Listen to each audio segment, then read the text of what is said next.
There's a strange stone circle around the town, and it's been there longer than anyone can remember. But now, a shiny new bypass is due to be built, and that stone circle is in the way. But surely nothing bad will happen if they just remove it, right? Welcome to Chesterton's fence paradox, a real-world theory that can add juicy dramatic tension and satisfying payoffs for your stories. Chesterton's fence paradox was dreamt up by G.K. Chesterton, a writer and philosopher who influenced C.S. Lewis, J.R.R. Tolkien, and many others. Here's an edited version of his paradox. There exists a fence or gate erected across a road. Someone says, "I don't see the use of this, let's clear it away." To which a more intelligent mind will answer, "If you don't see the use of it, I certainly won't let you clear it away. Go away and think.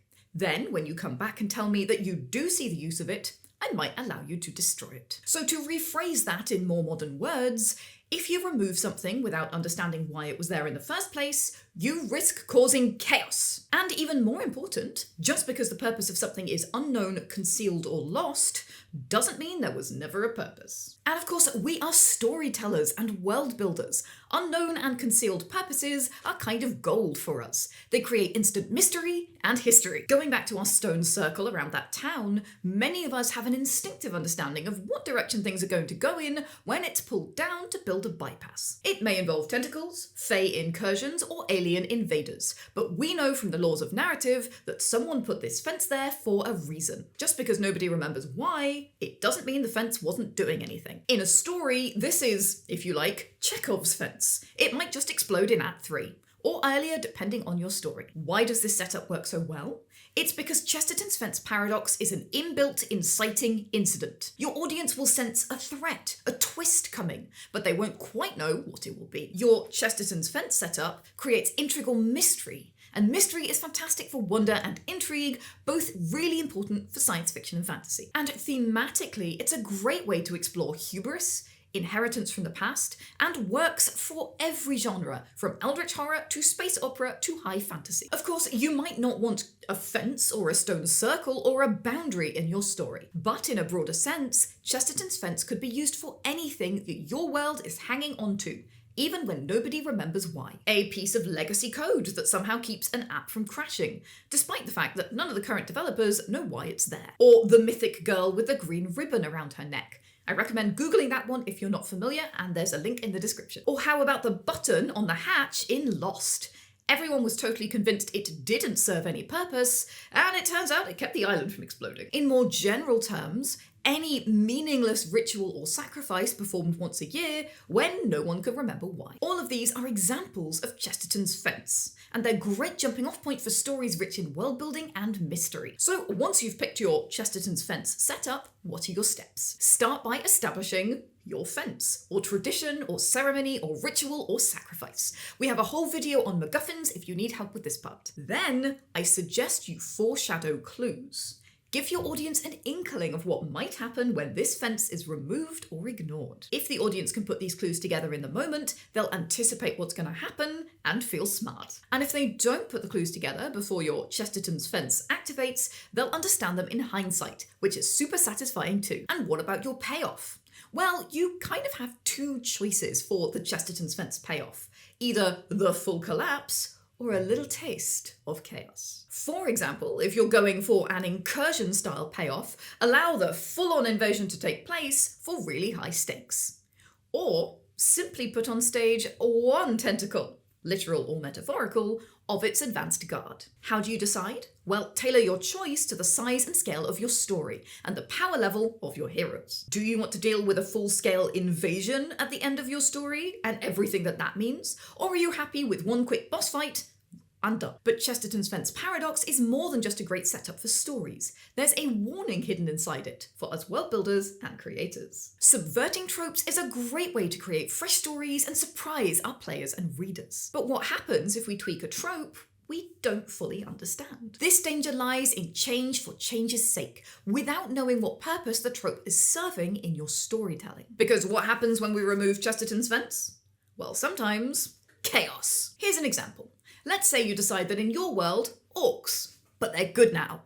I love this instinct because evil species is a pet peeve of mine. However, those evil orcs were serving a purpose. They acted as a threat, a conflict point. And depending on the setting, they were an example of the cost of magic gone bad, or the toxicity of aggressive warrior culture, or whatever else. If you don't replace the critical pieces you need, then you've lost a source of conflict and theme in your world building. And as a bonus point, you'll also need to completely rethink how their culture works, so check out our video on world building cultures and use the World Amble culture template to help you with that. Or maybe you want classic medieval fantasy, but without those oppressive feudal systems. Awesome idea. So what replaces them? Because feudalism isn't just some sprinkled medieval flavour, it's structure, it's land, it's loyalty, it's obligation. So in your world, who owns the land? Who raises armies? Who collects taxes? How does everything function? All while keeping things at an appropriate medieval fantasy technology level. Now, to be clear, I'm not saying it can't work.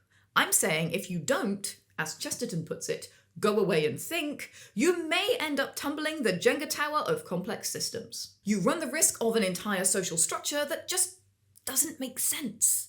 And that is incredibly frustrating as a player or reader to experience. Or even worse, you might accidentally end up rebuilding feudalism with extra steps. And how about a story trope example? Chosen ones. Because chosen ones get a lot of flack. They can lower the sense of character agency, feel predictable, and sideline every other character in your story. So why not unchoose your main character? Now anyone can be the hero. Well, this can work fantastically well. But, as Chesterton's paradox reminds us, you run the risk of your story feeling random and directionless. Because chosen ones do a lot of good things for your story too. They provide instant focus, tension, and momentum. So how are you going to make up for that in other ways? And chosen ones are automatically magnetic. They tap into your audience's deep wish fulfillment vibes. So how are you going to make your main character compelling if they haven't got that on their side? To be clear, again, I am all for subverting tropes. Sometimes they're tired and boring, sometimes they perpetuate harmful beliefs and attitudes. But tropes can be loaded with story-bearing elements that can't be removed without consequences. Or at least can't be accommodated until we know what they were doing. Chesterton's fence paradox encourages us to go away and think about these problems so we can come up with real workable solutions. What was it doing and how can we make up for that when we change it? This is especially the case when you're dealing with complex system dynamics, essentially real-world Jenga, where changing one element can cause the entire system to collapse. So will Chesterton's fence paradox make an appearance in your next RPG adventure or your short story? Tell me how. Or maybe it's already helping you troubleshoot changes to make common tropes and structures in your world building and build a better world and stories. Let me know in the comments, and please like and subscribe if this video was helpful. It really helps us so much. And if you want to practice Chesterton's fence paradox in action, how about world building a biome? The ultimate complex system where removing or subverting an element can be transformational or catastrophic. Click the video to go there next, and I'll see you over there. Now grab your hammer, go world build.